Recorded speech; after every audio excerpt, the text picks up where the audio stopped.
High Chancellor Vexara stood in the council war room, staring at battle reports that made no sense. The humans had been fighting the Vorthak for 3 months, and their methods got stranger with each engagement. They attacked a supply convoy using what? She asked her military advisor. Automated garbage trucks, Chancellor. General Mox replied, his 4 arms gesturing helplessly. They loaded old colony ships with trash and crashed them into the enemy formation. But the ships were also broadcasting fake distress signals and children's music at maximum volume. Did it work? Perfectly. The Vorthak fleet spent 2 hours trying to figure out why anyone would use nursery rhymes as psychological warfare. By the time they adapted, the real human attack force had destroyed their supply depot. Vexara sat down heavily in her chair. As leader of the Galactic Council, she had seen many wars. She understood strategy, tactics, and military doctrine, but the humans fought like they were making it up as they went along. Show me the latest engagement, she ordered. The holographic display showed a recent battle near the Keth system. Lieutenant Commander Bayek Sohyun had pioneered a new type of warfare called Ghost Ship. Tactics. Her team would take damaged human vessels and fill them with automated systems that broadcast false signals. The ghost ships would pretend to be damaged Vorthak vessels calling for help.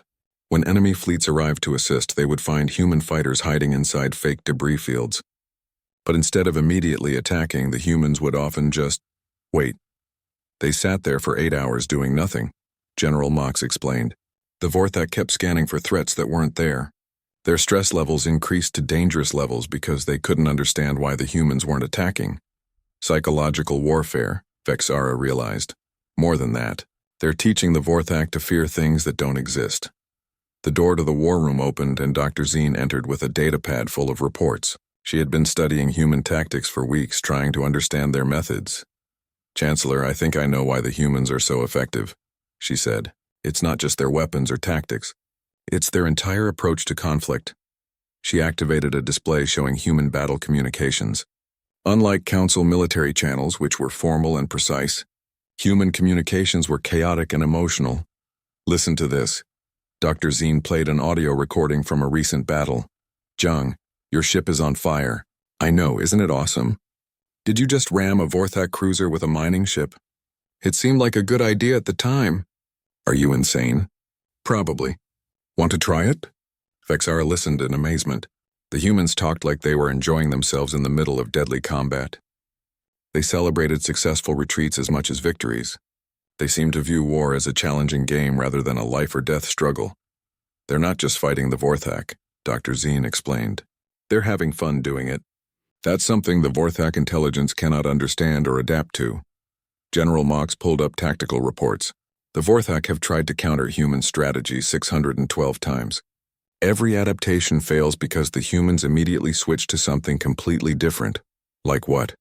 Last week, Dr. Park's team released a new biological agent. Instead of attacking Vorthak biosystems, it made them itchy. The Vorthak ships began scratching themselves against asteroids to relieve the irritation. Their formation discipline collapsed because they couldn't concentrate on fighting. Vexara rubbed her temples. So we're winning this war because the humans made the enemy itchy. Among other things, yes, the reports kept coming. Engineer Kim had developed weapons that deliberately malfunctioned in creative ways. A missile that split into smaller missiles that split into even smaller missiles that eventually turned into party balloons. Energy weapons that fired random colors instead of deadly beams. Plasma cannons that shot soap bubbles. Do any of these weapons actually work? Vexara asked. That's the brilliant part, Dr. Zine replied. They don't need to work. The Vorthak waste so much energy trying to defend against fake threats that they become vulnerable to real attacks. A communication alert sounded. Admiral Choi's face appeared on the main screen, calling from her flagship somewhere in the outer systems. Chancellor, we need to discuss something important, Choi said. The Vorthak have requested a meeting. A meeting? Vexara was shocked. The Vorthak had never attempted communication beyond demands for surrender. They want to negotiate, Choi continued. Their hive mind sent a formal diplomatic message asking for terms of peace. The war room fell silent. In 6 months of brutal fighting, the Vorthak had never shown any interest in anything except total conquest. Now they wanted to talk. What are their terms? General Mox asked. They're offering to give humanity a place in their empire. Protection, technology, territory, All we have to do is stop fighting and help them conquer the rest of the galaxy.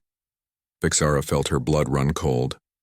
They're trying to turn the humans against us. It gets worse, Admiral Choi said. They're specifically asking why humans fight for species they've never met. Their hive mind cannot understand the concept of helping strangers. Dr. Zine pulled up psychological profiles of Vorthak behavior. They're a collective intelligence that only values efficiency and survival. The idea of risking your life for others makes no sense to them. What did you tell them? Vexara asked. Admiral Choi smiled grimly. Captain Lee handled the response personally. Would you like to hear it? The recording began with Captain Lee's voice, calm and steady despite speaking to the galaxy's most dangerous enemy. To the Vorthak hive mind, Lee began, "Thank you for your generous offer. We're flattered that you think we're worth recruiting. However, we must decline. We didn't sleep for 800 years just to wake up as someone else's servants. We came to the stars to build something better than what we left behind. That means protecting people who can't protect themselves. You ask why we fight for strangers. It's simple. Today they're strangers. Tomorrow they might be friends. Next week they might be family. The day after that, they might be the ones protecting our children. You see the galaxy as resources to be harvested. We see it as a neighborhood to be protected. You calculate efficiency. We calculate hope. So here's our counteroffer. Leave. Go back to whatever dark corner of space you came from. Find another galaxy to terrorize, because this one is taken. If you choose to continue this war, understand that you're not just fighting humans. You're fighting everyone we've decided to care about. And humans have a bad habit of caring about people we've never met. We look forward to your response. Try not to make it boring." The recording ended. Vexara stared at the screen, trying to process what she had just heard. A species that had been asleep for centuries had just told the galaxy's most feared enemy to go home. "How did the Vorthak respond?" she asked. "They attacked our forward positions with everything they had," Admiral Choi replied. "We lost 2 ships, but we stopped them cold. They're regrouping now, but something's different." "Different how?" "They're hesitating. Making mistakes. Their perfect coordination is breaking down. I think Lee's message confused their hive mind." Dr. Zine nodded. "The Vorthak intelligence operates on logical principles. They can't understand why humans would choose to fight for abstract concepts like friendship and hope. It's causing errors in their decision-making process," General Mox added. "Our intelligence reports show increasing disagreement within their command structure." Vexara looked around the war room at the faces of her advisors. For the first time since the invasion began, she saw something she had almost forgotten: confidence. "Chancellor," Admiral Choi said from the screen, "we're planning a major offensive against their main fleet. We could use Council support. What do you need?" "Nothing complicated. Just trust us to fight this war our way, and maybe warn your people that our methods are going to get even stranger." Vexara authorized the support without hesitation. The humans had already achieved something that months of traditional warfare had failed to accomplish. They had made the Vorthak afraid. As the communication ended, she turned to her advisors. "I want full military support for the human fleet. Whatever they need, wherever they need it." "Chancellor," General Mox asked, "do you really think they can win?" Vexara looked at the reports scattered across her desk. Battle plans that looked like comedy routines, weapons designed to annoy rather than destroy, tactics that violated every principle of military science. "I don't know if they can win," she admitted, "but I know they've already changed everything. The Vorthak came here expecting to fight a logical enemy. Instead they found humans. Is that enough? We're about to find out." Commander An Taiyang stared at the Vorthak fleet through his ship's main screen.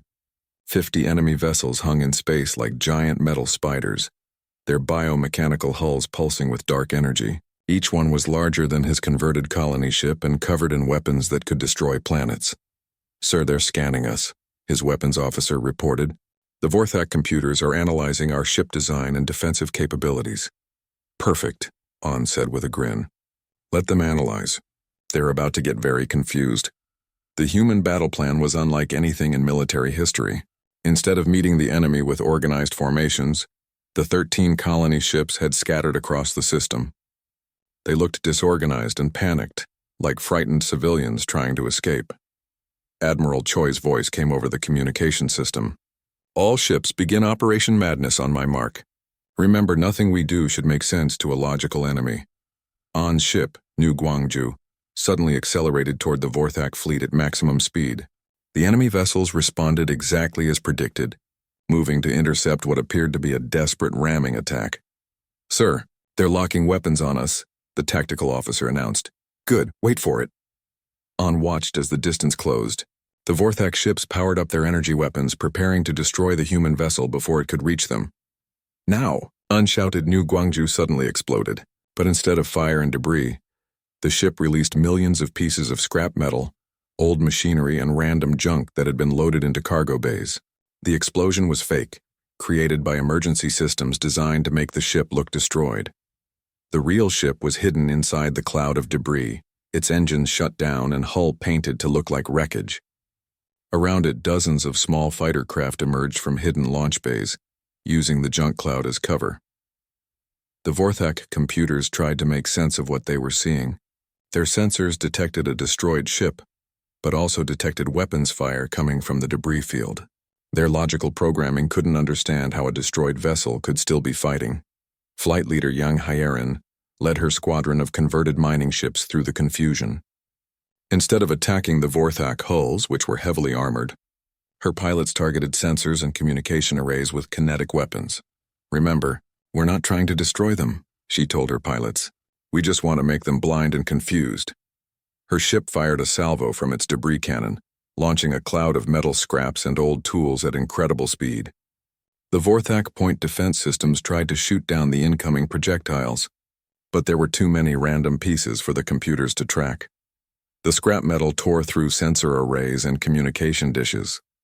It wasn't enough to seriously damage the massive enemy ships, but it was enough to disrupt their perfect coordination.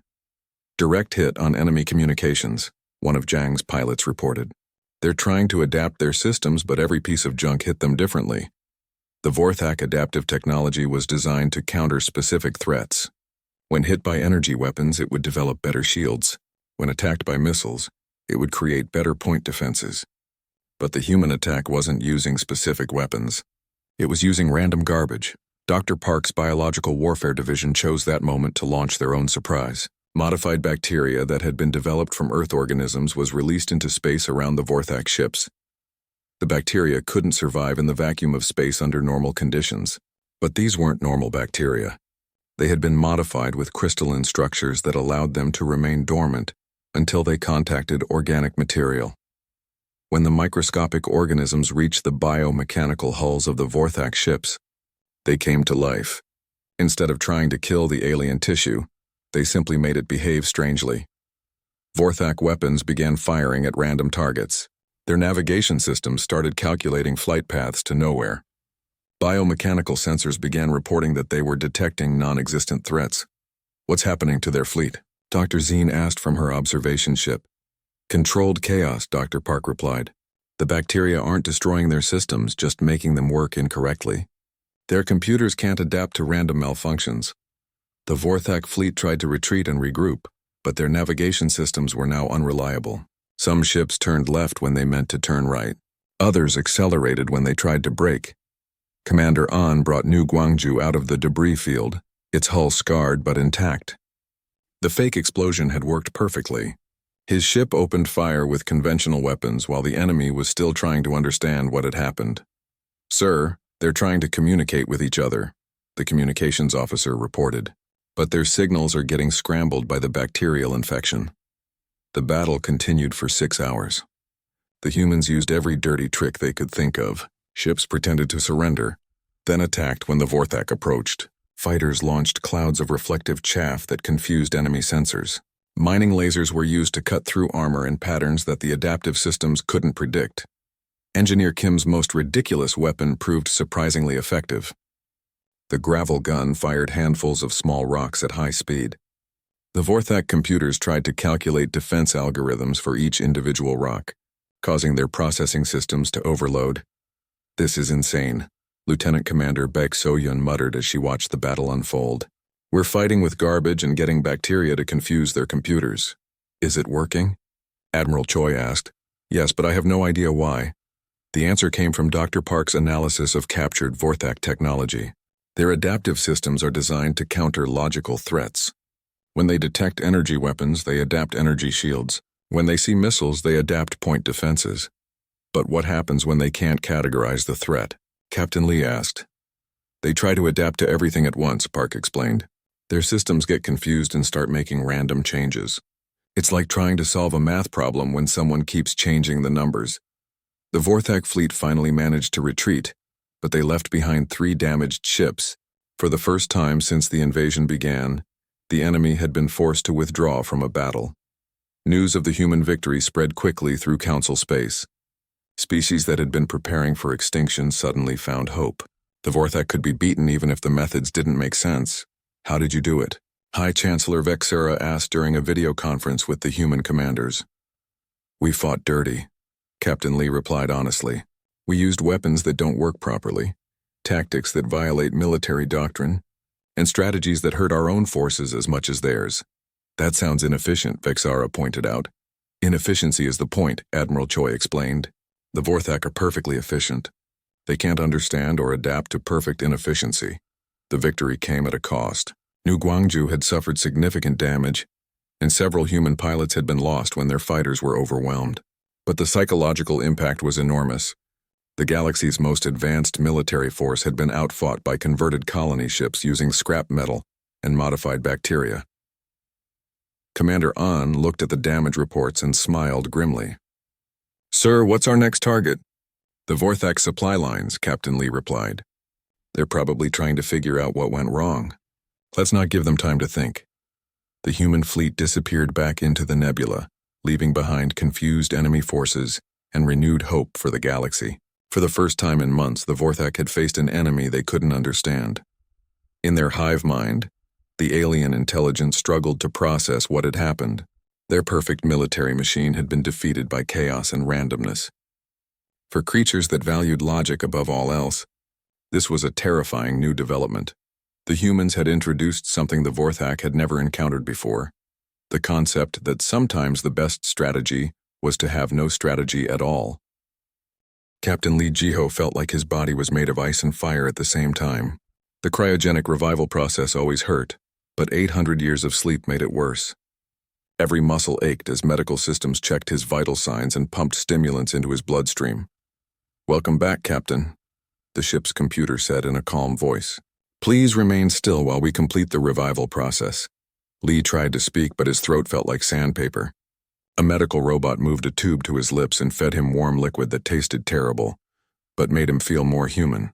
As feeling returned to his fingers, he began to remember why he was waking up. Status report, he managed to croak. All systems nominal, Captain. We have been in hibernation for 812 years, 7 months and 16 days. A council ship has contacted us with urgent information about a galactic threat.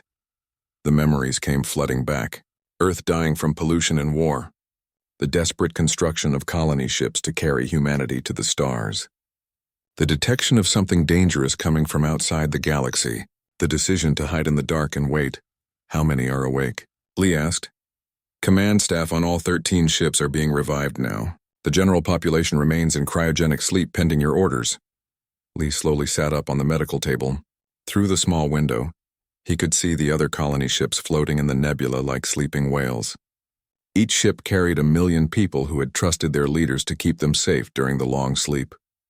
Put me through to the other captains, he ordered. One by one, the other ship commanders came online. Dr. Park Mira from New Busan looked tired but alert. Engineer Kim Do-won from New Incheon was already studying technical readouts on his screen. Admiral Choi Yuna from New Pyongyang appeared calm and ready for action. Everyone's awake? Lee asked. All 13 ships reporting in, Admiral Choi confirmed. Command crews are at full revival. What's our situation? Lee activated the communication link with Dr. Zeen's ship. The council archaeologist appeared on screen looking nervous but hopeful. She quickly explained the Vorthak invasion and the desperate state of galactic civilization. They've conquered half the galaxy in 6 months, Zeen concluded. Nothing can stop them.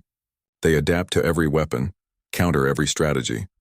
Dr. Park studied the biological samples that Zeen had provided. Fascinating. This tissue shows characteristics of both organic and mechanical systems, but the adaptation is too perfect, too predictable. What do you mean? Zeen asked. Evolution works through random mutations and natural selection. This adaptation follows mathematical patterns. It's artificial, programmed. Engineer Kim looked up from the Vorthak ship schematics. Their technology is impressive, but it's built for efficiency. Everything optimized, nothing wasted. Very logical. Is that bad? Scene wondered. Only if your enemy is logical, too, Kim replied with a grin. What happens when logic meets chaos? Admiral Choi was studying the battle reports. The Council fights like a civilized military force. Organized formations, coordinated attacks, strategic retreats. The Vorthak have learned to counter all of that. So we fight differently, Lee said. The question is, do we have the right to ask 1 million sleeping people to wake up into a war they never agreed to fight? The captains looked at each other through their video links.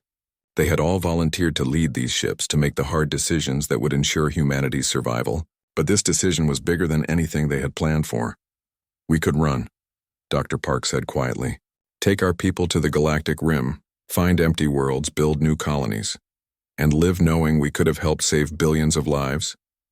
Kim asked. It's not our war, someone else pointed out. Admiral Choi leaned forward. But it will be our galaxy.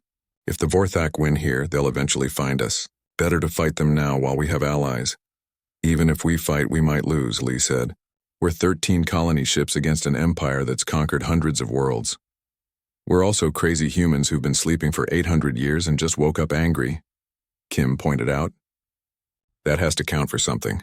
Lee made his decision. Wake everyone up. All ships, all colonists. But we tell them the truth. We explain the situation and give them a choice. Anyone who wants to leave can take their family to the Rim worlds. Over the next 3 days, 1 million human beings emerged from cryogenic sleep. The colony ships buzzed with activity as people learned about the galaxy they had slept through. Most were shocked to discover that Earth had been contacted by aliens decades after their departure. Town halls were held on every ship. People argued, debated, and asked hard questions.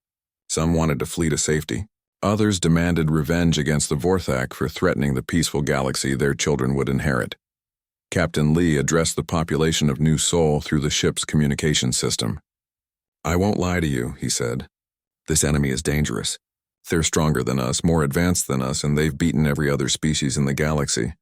So why fight? Someone called out. Because we're not every other species, Lee replied. We're humans. We survived ice ages and plagues and wars and our own stupidity. We built these ships when everyone said it was impossible. We slept for 800 years because we believed in tomorrow. The vote was held across all 13 ships. When the results came in, Lee wasn't surprised. Humans had always been stubborn about impossible odds. 97% voted to fight. The colony ships began transforming.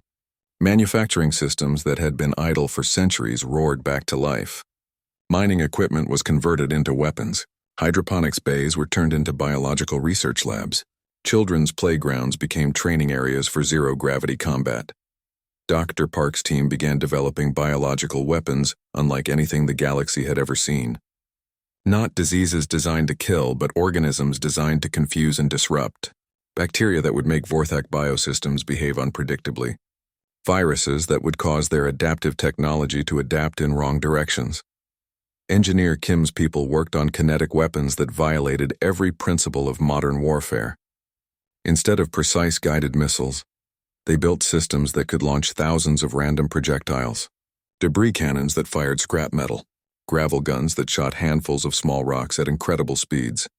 Admiral Choi coordinated with the other ship commanders to develop tactics that no military academy would teach.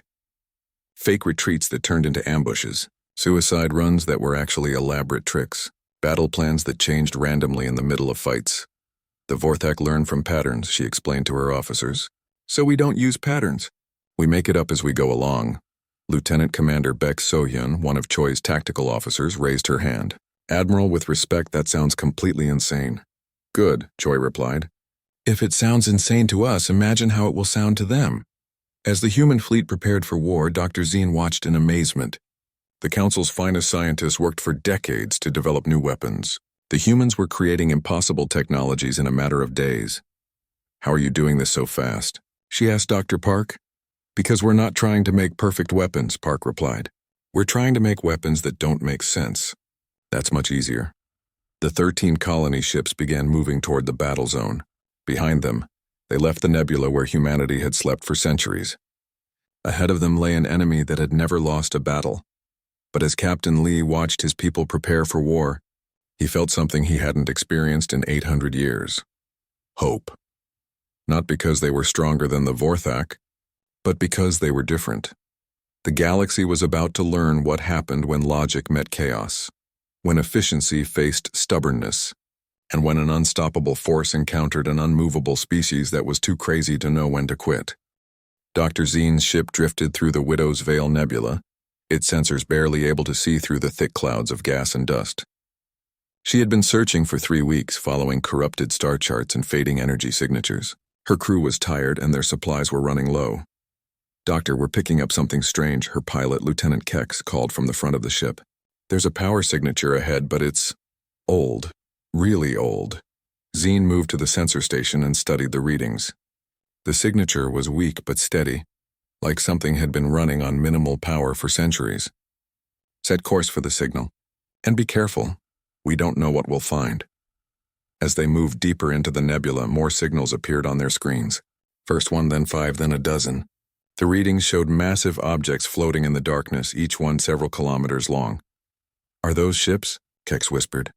"If they are, they're bigger than anything in the Council fleet," Zeen replied. Her hands shook as she worked the controls. After weeks of searching, she might have actually found the lost human fleet. The first ship they encountered was a massive cylinder covered in strange markings. Ancient Earth writing covered its hull, spelling out words in a language the Council computers could barely translate. New Sol was painted in faded letters along the side. "Look at the size of it," the navigator gasped. "It's a floating city." More ships appeared as they continued through the nebula. 13 massive vessels hung in space like sleeping giants. Each one was different in design but clearly built by the same species. The ships had been modified over the years, with extra armor and weapon systems added to their hulls. "They've been here the whole time," Zeen realized. 800 years just waiting in the dark. She tried to contact the ships, but there was no response. The hulls showed signs of damage from centuries in space, but their power cores were still active. Whatever the humans had built, it was designed to last. "Doctor, I'm reading life signs," Kex reported. "Millions of them. But they're strange. The biosignatures are too slow, like they're barely alive." "Cryogenic sleep," Zeen said. "They're hibernating." She had read about the human long sleep protocol in the ancient records. The entire species had put itself into frozen sleep, waiting for the right time to wake up. As they moved closer to the largest ship, automated systems suddenly activated. Lights flickered on across the hull and a transmission began broadcasting in ancient Earth language. "Unknown vessel. You are approaching the Terra Colonial Fleet. State your purpose or withdraw immediately." Zeen quickly activated the translation system. "This is Dr. Zeen of the Galactic Council. We need to speak with your leaders. The galaxy is under attack." There was a long pause. Then the voice returned, now speaking in Council Standard. "The Council? Our records indicate that organization formed after our departure." "How long have we been sleeping?"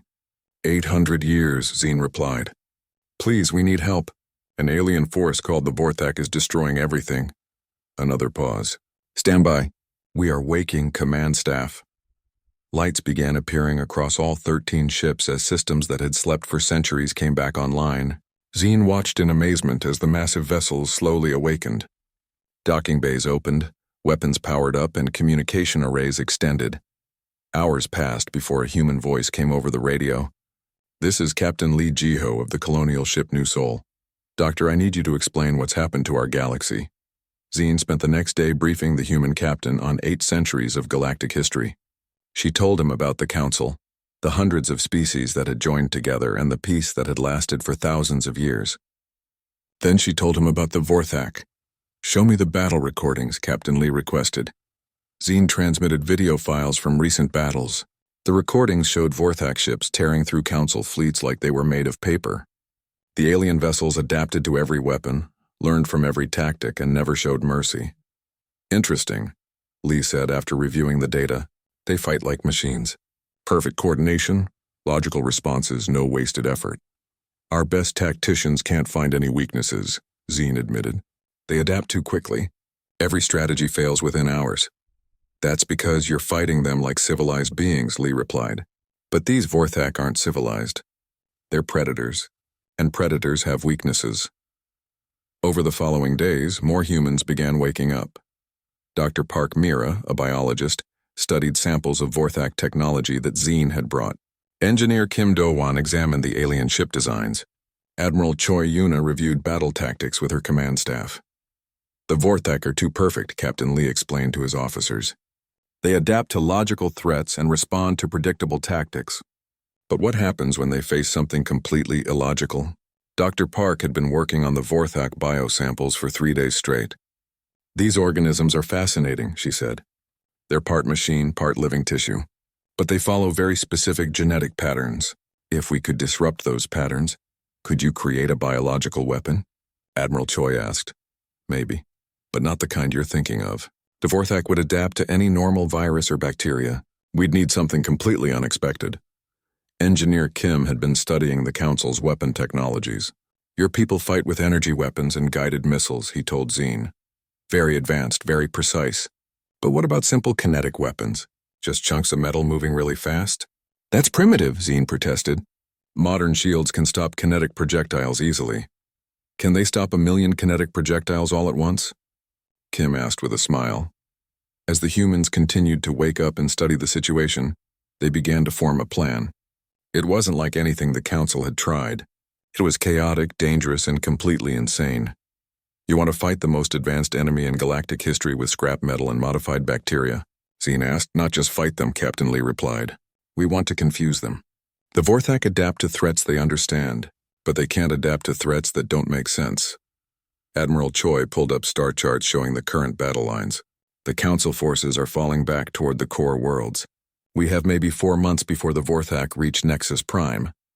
Then we better get moving, Lee said. Wake everyone up. All 13 ships, all 1,000,000 colonists. It's time to go to war. Captain, Zine said quietly. You don't understand. This isn't your fight. You could just fly away, find a safe place to build your colonies.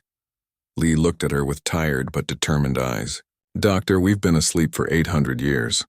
We dreamed of a future where our species could live in peace among the stars. If we let the Vorthak destroy that future, what was the point of sleeping so long? As the massive human fleet began to move, Zine sent a message back to the Council. I found them. They're coming to help, and I think they might actually have a chance. Behind her, 13 colony ships that had slept for centuries began their journey toward war.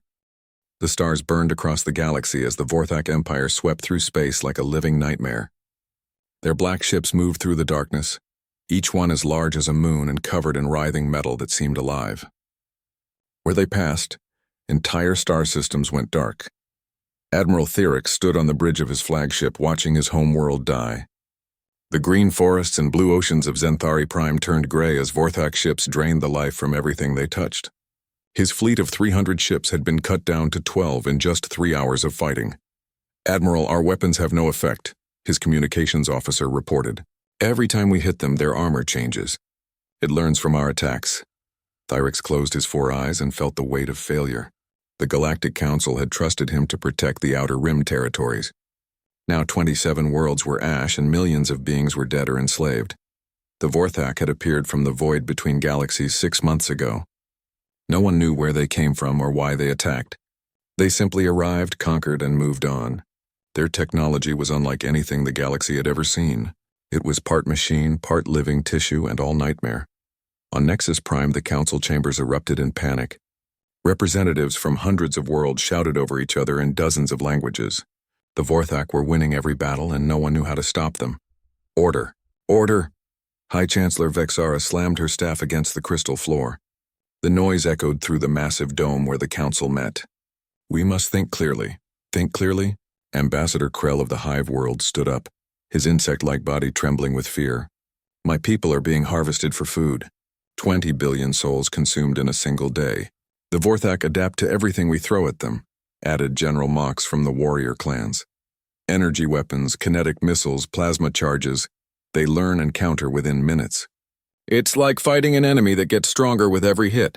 Vexara looked around the chamber. Some of the greatest minds in the galaxy sat before her, and none had an answer. The Vorthak ships were too fast, too strong, and too smart. They fought like a single organism, perfectly coordinated and endlessly adapting. What about the old archives? A small voice spoke from the back of the chamber. It was Dr. Zine, the Council's chief archaeologist. The pre-contact records mention other species that fought differently. The archives are mostly corrupted, Vexara replied. Most species destroyed their old records when they joined the Council. Not all of them, Dr. Zine said, walking forward.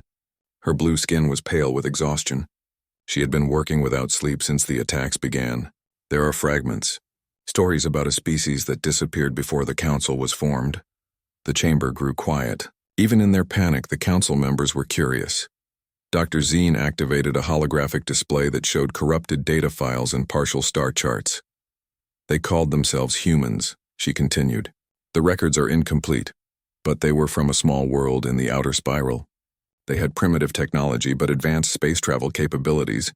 Where are they now? General Mox demanded.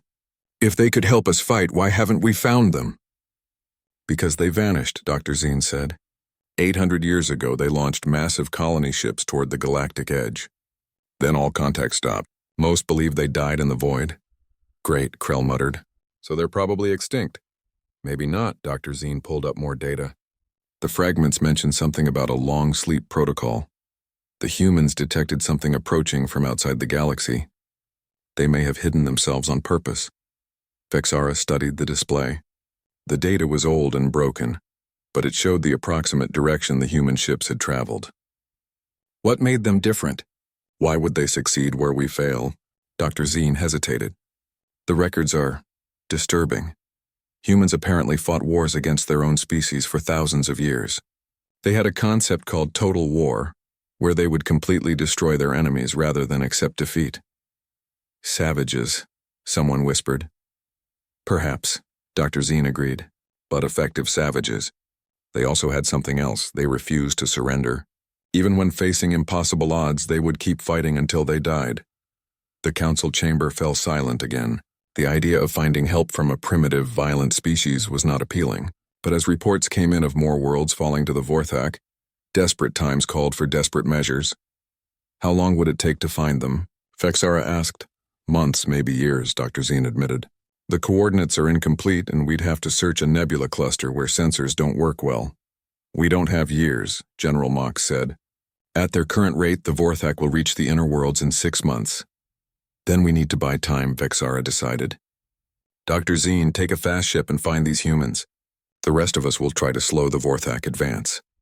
As the council members filed out to prepare their defenses, Dr. Zine remained behind to study the ancient records.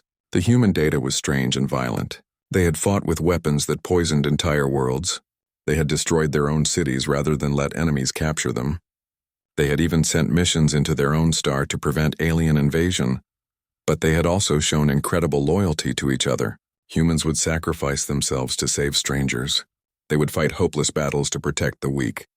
And according to the records, they had never ever given up completely. Crazy species, Dr. Zine muttered as she prepared for her mission. But maybe crazy is what we need. 3 days later, her ship left Nexus Prime, heading for the dark nebula where humanity might still sleep. Behind her, the galaxy continued to burn as the Vorthak pressed their attack. Every day brought new reports of fallen worlds and broken fleets. The Council's finest tacticians worked around the clock to find weaknesses in Vorthak technology. They found none. The enemy ships were perfect killing machines that learned from every encounter. Traditional warfare was useless against them. As Dr. Zine's ship entered hyperspace, she wondered if she was chasing ghosts. The humans might be dead. They might refuse to help. They might be too primitive to make a difference, but they were the only hope left. Somewhere in the dark between the stars, humanity might still be sleeping, waiting for a reason to wake up. The galaxy could only pray that when they opened their eyes, they would choose to fight.